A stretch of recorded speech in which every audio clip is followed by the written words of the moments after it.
अरे बनाओ बनाओ जल्दी बनाओ बाती कलश में जलेगा। बनाओ यार बनाओ ऐसे ऐसे हाथ से बनाओ।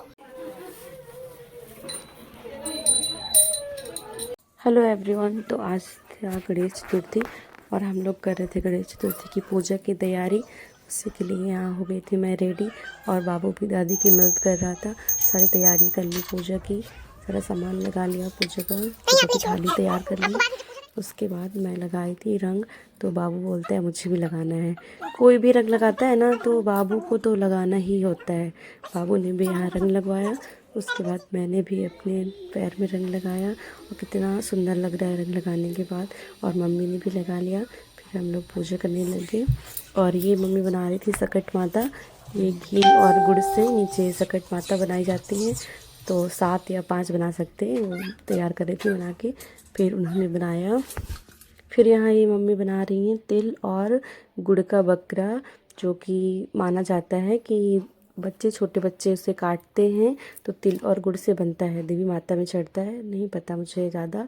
उसके बाद हमने शुरू करी पूजा की तैयारी और फिर मैंने गणेश भगवान की और माता रानी की पूजा की, जल चढ़ाया। साथ साथ मेरी मम्मी और हम दोनों ही पूजा कर रहे थे। मैंने पहनी हुई थी ये वाली साड़ी, तो ऑर्गेन्जा सिल्क है, इसलिए बार बार सर से फिसल जाता है तो मेरी साड़ी गिर जा रही थी। और पूजा करने के टाइम सर पे पल्ला रखना चाहिए, तो मुझे बार बार पल्लू लेना पड़ रहा था। फिर हमने भगवान को टीका लगाया और पूजा किया और मम्मी मुझे बता रही थी कैसे कैसे करना है। और कलश भी रखा। बोलते हैं जिनके बेटे होते हैं, लड़का होता है, वो औरतें ये व्रत करती हैं गणेश चतुर्थी का। सकट चौथ बोलते हैं इसे। और यहाँ मैंने और मम्मी हम दोनों का ही आज व्रत था घर में, तो गणेश भगवान की पूजा होती है इसमें और माता रानी की भी। तो अच्छे से मैंने गणेश भगवान की और माता रानी की पूजा की, उन्हें फूल चढ़ाया और सब प्रसाद चढ़ाया, केला। और इसमें सिंघाड़े की लस्सी बनती है, हलवा सिंघाड़े के आटे का, और गाजर और शकरकंद, ये सारी चीज़ चढ़ाते हैं। तो मैं और मम्मी यहाँ पूजा कर रहे थे, तो हम दोनों ने पूजा की। मुझे जो जो मम्मी बताती जा रही थी मैं उसे चढ़ा रही थी। और ये यहाँ बकरे में भी हम लोगों ने सारा कुछ चढ़ाया, उससे टीका टीका लगाया, फूल चढ़ाया, फल, जैसे पूजा करते भगवान की उसी तरह से बकरे की भी पूजा की। और ये बाबू यहाँ परेशान कर रहा था, वहाँ से उठा के संतरा खाना शुरू कर दिया।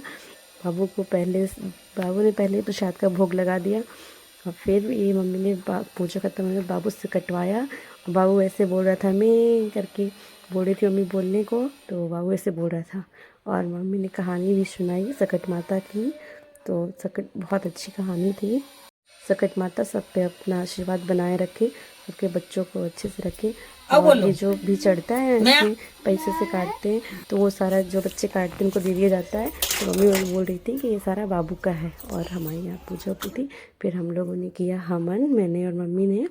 और फिर हवन के बाद हम लोगों ने आरती की। और यहाँ मम्मी कहानी सुना रही थी मुझे, तो बोलते हैं सकट चौथ होती है, तो चौथ माता के नाम की 4 कथा होती हैं, तो उन्होंने 4 कहानी सुनाई, कथा यानी। और मुझे तो हम लोगों को इतना नहीं आता है क्योंकि नहीं पता, लेकिन मम्मी को सारी 4 कथा याद थी और उन्होंने चारों की चारों कथा मुझे सुनाई अब मुझसे बोल के। और हम लोग होते तो अभी नेट से निकाल के पढ़ लेते, पर उनको 4 कथा याद है, उन्होंने मुझे सुनाया। फिर यहाँ हम लोगों ने की भगवान की आरती, गणेश भगवान की आरती की, लक्ष्मी माता की आरती की, जय लक्ष्मी मैया, हमसे सबकी कृपा बनाए रखना। फिर मम्मी और बाबू ने भी आरती की, मम्मी ने बाबू को टीका लगाया, बाबू से भी आरती करवाई। और जय सकट चौथ माता, सब पे अपनी कृपा बनाए रखना। और किस किस के यहाँ पे सकट चौथ का व्रत होता है और इस तरह से बकरा बनाया जाता है ये बताना। सकट माता